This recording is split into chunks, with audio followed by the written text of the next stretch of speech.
राम गोपाल एक गांव में चाय की छोटी सी दुकान चलाता था। राम गोपाल के घर में उसके अलावा उसका एक बेटा भी था। दोनों लोगों के लिए चाय की दुकान की कमाई काफी थी। राम गोपाल की बीवी का कुछ ही समय पहले देहांत हो गया था। उसके बाद से अपने बेटे राजू की परवरिश की जिम्मेदारी राम गोपाल पर ही आ गई थी। दोनों बाप बेटा शांति का जीवन बिता रहे थे। राजू 9वीं कक्षा में पढ़ रहा था और पढ़ाई में बहुत तेज था। बस इसी तरह उन लोगों का जीवन बीत रहा था कि तभी गांव में राम गोपाल की दुकान के पास एक नई चाय की दुकान खुल गई। पास के गांव से मनोज नाम का एक व्यक्ति उस गांव में आया और उसने ये नई चाय की दुकान खोली। राम गोपाल ज्यादा लालची नहीं था, इसलिए उसे अपनी दुकान के पास एक और दुकान खुलने का कोई खास दुख नहीं हुआ। राम गोपाल अपनी दुकान में ग्राहकों से बहुत अच्छी तरह से पेश आता था। एक दिन राम गोपाल की दुकान पर गांव का एक व्यक्ति आया और बोला, अरे राम गोपाल भैया, ये जो नई दुकान खुली है, क्या तुम इस व्यक्ति को जानते हो? हमारे गांव का तो नहीं लगता। राम गोपाल, नहीं भैया, मैं तो इसे नहीं जानता। मैंने भी इसे पहली बार ही यहाँ देखा है। शायद किसी पास के गांव से यहाँ आया होगा। इस पर वह व्यक्ति बोला, पर भैया, उसने तो तुम्हारी दुकान के साथ ही चाय की दुकान खोल ली है। अब तुम्हारी बिक्री पर इससे फर्क पड़ेगा। राम गोपाल, देखो भैया, भगवान की कृपा से मेरी दुकान गांव में बहुत पुरानी है और काफी लोग मुझे जानते भी तो हैं। मेरा गुजारा तो ठीक ही चल रहा है। अब बाकी जिसकी किस्मत में जो है उसे मिलने से कोई रोक नहीं सकता। मेरी किस्मत का जितना काम और पैसा होगा वो मुझे मिल ही जाएगा, इसीलिए चिंता किस बात की। राम गोपाल इसी तरह खुश रहा करता था और किसी चीज की ज्यादा चिंता नहीं करता था। कुछ दिन बीतने के बाद मनोज की दुकान पर ग्राहकों का आना शुरू हो गया। मनोज थोड़ा चालाक व्यक्ति था। उसकी दुकान पर जो भी पहली बार आता, उसे वह चाय मुफ्त में पिलाता था। मनोज, अरे गांव के लोगों, मेरी दुकान पर जो भी पहली बार आएगा उसे मैं चाय मुफ्त में दूंगा। यदि आपको चाय अच्छी लगे तो आप दोबारा मेरी दुकान पर आइएगा। इस तरह लोगों को रिझाने के लिए वो तरह तरह के तरीके अपनाता रहता था। उसने अपनी दुकान पर शहर से लाकर कुछ खाने पीने की नई नई चीजें भी रखी हुई थी, जिससे कि गांव के लोग आकर्षित होकर उसकी दुकान पर आते थे। मनोज की दुकान में लोगों को कुछ अलग तरह का स्वाद आता था और लोग उसकी दुकान में बार बार आना पसंद करने लगे। मनोज की बिक्री देखते ही देखते बढ़ने लगी और राम गोपाल की दुकान पर ग्राहक कम होने लगे। गांव के लोग आपस में बातें करते। पहला व्यक्ति, अरे भाई, ये मनोज की दुकान की चाय तो मतलब बहुत ही बढ़िया है। मन करता है कि रोज ही उसकी दुकान पर चाय पिया करे भैया। दूसरा व्यक्ति, हाँ भैया, बिल्कुल सही कहा। इसकी दुकान पर आकर ना पी जाए तब तक मन नहीं मानता भैया। गांव में सभी लोगों को इसकी चाय बहुत पसंद आ रही है, तभी तो देखो इसकी बिक्री दिनों दिन बढ़ती ही जा रही है। मनोज की दुकान से जो लोग भी चाय पीते थे वो उसी की दुकान पर चाय पीना पसंद करते, क्योंकि उसकी दुकान की चाय का स्वाद लोगों को बहुत अच्छा लगता था। देखते ही देखते राम गोपाल की दुकान की बिक्री कम होने लगी। अब राम गोपाल को चिंता सताने लगी कि यदि ऐसा ही चलता रहा तो उसका घर चलाना भी मुश्किल हो जाएगा। आखिर घर खर्च के पैसे और बेटे की पढ़ाई का खर्च आएगा कहाँ से? राम गोपाल काफी चिंतित रहने लगा। इसी चिंता में वह एक दिन घर पे उदास बैठा सोच रहा था। तभी उसका बेटा राजू वहां आता है और कहता है, क्या हुआ पिताजी, आप ऐसे उदास क्यों बैठे हैं? कोई परेशानी है तो मुझे बताइए। राम गोपाल, नहीं बेटा, कोई परेशानी नहीं है, तुम चिंता मत करो। राम गोपाल राजू से कुछ नहीं कहता, परंतु कुछ दिन बीत जाने के बाद गांव के एक व्यक्ति से राजू को पता चलता है कि उसके पिताजी की दुकान के पास है एक नई चाय की दुकान, जिसकी वजह से उन लोगों के दुकान की बिक्री बिल्कुल कम हो गई है। अब राजू समझ जाता है कि उसके पिताजी क्यों परेशान थे। राजू काफी समझदार लड़का था। वह काफी सोचता है। राजू मन ही मन आखिर पिताजी कितने सालों से चाय बना रहे हैं और उनकी बनाई हुई चाय सभी को पसंद भी आती है। उनकी दुकान अच्छी खासी चल रही थी। फिर ऐसा क्या है नई चाय की दुकान में जो सभी लोग वहीं चाय पीना पसंद करते हैं? तब राजू ठान लेता है कि वह अपने पिताजी की यह परेशानी जरूर दूर करेगा।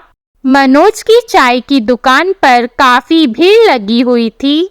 राजू वहां आकर गौर से ग्राहकों को चाय पीते हुए देखता है और सोचता है, सब लोग तो बहुत मजे लेकर चाय पी रहे हैं। आखिर इसकी दुकान की चाय में ऐसी क्या बात है? इस दुकान पर चाय में लोगों को कुछ ऐसा स्वाद मिल रहा है जिससे कि इसकी दुकान इतनी चल रही है। मुझे पता लगाना होगा कि इसकी चाय में ऐसी क्या बात है। राजू खिड़की से छुपकर मनोज को चाय बनाते हुए देखता है। राजू बहुत गौर से मनोज को देख रहा था।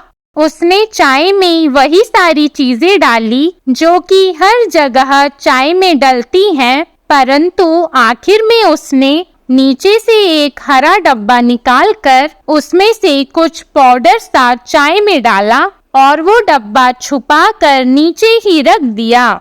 ये सब देखकर राजू को कुछ अटपटा सा लगा। वो मन ही मन सोचने लगा, यदि सारी सामग्री ऊपर खुले में रखी है तो फिर इसने हरे डब्बे को नीचे छुपाकर क्यों रखा है? जरूर दाल में कुछ काला है। राजू वहां से निकलकर अपने घर आ जाता है और इस घटना के बारे में काफी सोचता है। राजू का स्कूल का टीचर रमाकांत बहुत ही अच्छा था और वो राजू से बहुत प्यार करता था। राजू अपने टीचर की मदद लेने की सोचता है और उन्हें सारी बात बताता है। सारी घटना सुनने के बाद रमाकांत राजू से कहता है, राजू, तुमने जो सब कुछ मुझे बताया वो कुछ अटपटा तो लग रहा है, परंतु बिना सबूत के हम उस व्यक्ति पर किसी भी तरह का कोई इल्जाम नहीं लगा सकते। तुम एक काम करो, अपना मोबाइल ले जाकर वहीं छुपकर उसका एक वीडियो बना लो। यदि हमारे पास सबूत होगा तो हम उसे पकड़वा सकते हैं। राजू, जी सर, आप बिल्कुल ठीक कह रहे हैं। मैं कल ही छुपकर उसका एक वीडियो बना लूंगा। अगले दिन राजू पूरी तैयारी के साथ मनोज की दुकान पर जाता है और वहीं खिड़की पर छुपकर खड़ा हो जाता है। मनोज की दुकान पर ग्राहकों की इतनी भीड़ होती है कि उसे कुछ पता नहीं चलता कि कोई उसे छुपकर देख रहा है। वो रोजाना की तरह चाय बनाने में व्यस्त था। पहले दिन की तरह ही मनोज ने चाय बनाने के बाद नीचे से हरा डब्बा निकालकर चाय में कुछ डाला और वो डब्बा छुपाकर वहीं रख दिया। इस सारी घटना का वीडियो राजू ने बना लिया और वैसे ही अपने टीचर के पास गया। राजू, सर देखिए, मैंने वीडियो बना लिया है। आप ध्यान से देखिए कि मनोज इसमें छुपकर डब्बे से क्या निकाल रहा है। रमाकांत उस वीडियो को ध्यान से देखते हैं और कहते हैं, हाँ राजू, तुम ठीक कह रहे थे, कुछ न कुछ तो गड़बड़ है। जिस तरह से ये डब्बा इतने नीचे छुपा कर रखा हुआ है, पर राजू इसमें दिख नहीं रहा कि वो क्या चीज है। जब तक हमें ये पता नहीं चल जाता कि वो कोई गलत चीज है, तब तक हम उसे किस तरह से पकड़वा सकते हैं। देखने में तो ऐसा ही लग रहा है कि जरूर कोई ना कोई गलत चीज है। हमें पक्के सबूत के लिए वो पाउडर हासिल करना होगा। यदि तुम हिम्मत दिखाओ तो ये काम हो सकता है। तुम उसकी दुकान पर जाकर मनोज की नजर से बचकर वो पाउडर का सैंपल ले आओ। पहले हम उसकी जांच करा लें। यदि कुछ गड़बड़ हुई तो हम कल ही पुलिस को लेकर पूरी तैयारी के साथ मनोज की दुकान पर जाएंगे और सारी बात का खुलासा करेंगे। राजू सारी बात समझ जाता है और अपने टीचर से कहता है, ठीक है सर, जैसा आप कह रहे हैं मैं वैसा ही करता हूँ। इस काम को बहुत होशियारी और चालाकी से करना होगा, परंतु उसका भांडा फोड़ने के लिए मैं कोई भी रिस्क लेने के लिए तैयार हूँ।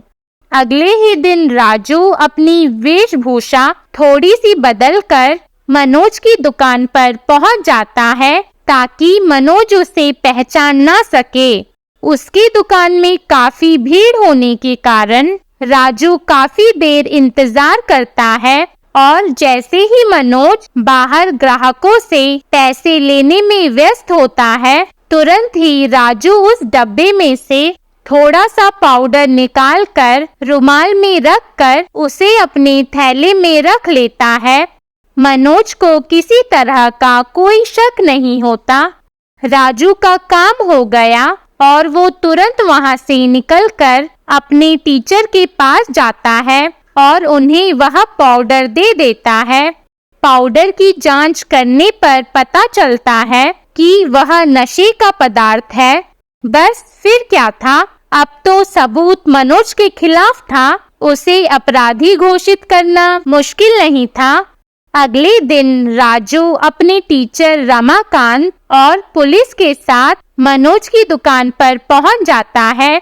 मनोज अचानक पुलिस को वहां देखकर काफी घबरा जाता है और उनसे कहता है, अरे साहब, आइए आइए बैठिए, मैं आपके लिए बढ़िया सी चाय बनाता हूँ।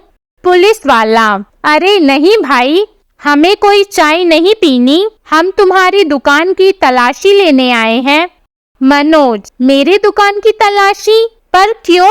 भला गरीब से चाय वाले की दुकान पर ऐसा क्या है जिसकी तलाशी आप लेना चाहते हैं?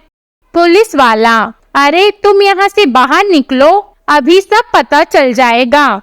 राजू के बताने अनुसार पुलिस वाले उस जगह की हर चीज की तलाशी लेने लगते हैं और जैसा कि वीडियो में रिकॉर्ड हुआ था, वहाँ एक हरा डब्बा मिल जाता है। पुलिस वाले जैसे ही उस डब्बे को खोलते हैं, उसमें एक सफेद पाउडर मिलता है। पुलिस वाला, अरे ये क्या है? इसको देखने से तो ऐसा लग रहा है जैसे कि ये कोई नशे का पाउडर है। अरे दुकान पे क्यों रखा है इसे? आखिर चाय की दुकान पर इस पाउडर की क्या जरूरत है भाई? मनोज बहुत डर जाता है और डरते डरते कहता है, जी ये कुछ नहीं है। कुछ लोगों को चीनी की चाय पसंद नहीं आती, तो ये पाउडर मैंने इसीलिए रखा है। पुलिस वालों को समझ आ जाता है कि मनोज झूठ बोल रहा है। पुलिस वाला, अरे इस पाउडर को हम जांच के लिए लैब में आगे भेजेंगे, तुम्हारी झूठ और सच का पता जल्दी ही चल जाएगा। पुलिस वाले मनोज को हिरासत में ले लेते हैं और उसकी दुकान पर ताला लगाकर मनोज को अपने साथ ले जाते हैं। उस पाउडर की पुलिस द्वारा जांच होने पर पता चलता है कि वह नशे का पाउडर है, जिसके सेवन से धीरे धीरे लोगों को उसकी लत लग जाती है और फिर जब तक वह ना लिया जाए, शरीर में बेचैनी से महसूस होती है। पुलिस वाला रमाकांत और राजू से कहता है, ये नशे का पाउडर मनोज शहर से खरीद कर लाता था और जानबूझकर अपनी चाय में डालता था ताकि लोगों को इसकी लत लग जाए। शुरू में इसके कोई नुकसान पता नहीं चलते, परंतु धीरे धीरे शरीर को इसकी लत लग जाती है। मनोज ने अपनी चाय की दुकान चलाने के लिए, अपनी बिक्री बढ़ाने के लिए लोगों की जिंदगियों से खिलवाड़ किया। उसको तो अब जेल होगी। पुलिस वाला रमाकांत और राजू का शुक्रिया अदा करता है और उनसे कहता है कि भाई तुम लोगों ने बहुत ही समझदारी और होशियारी से काम लिया, जिससे कि गांव वालों की जान बच पाई। यदि समय रहते ही यह सब ना रोका गया होता ना, तो सभी गांव वालों को इस नशे की लत लग जाती। रमाकांत राजू को बहुत शाबाशी देता है और उससे कहता है, तुमने बहुत बहादुरी और समझदारी का परिचय दिया और गांव वालों को इस जहर से बचा लिया। गांव वाले भी राजू और रमाकांत का बहुत शुक्रिया अदा करते हैं कि सही समय पर उन्होंने मनोज की पोल खोलकर गांव वालों को बचा लिया। अब राम गोपाल की दुकान दोबारा चलने लगती है और राजू भी बहुत खुश हो जाता है कि उसने अपने पिताजी की बहुत बड़ी परेशानी को दूर कर दिया और गांव वालों को भी बचा लिया।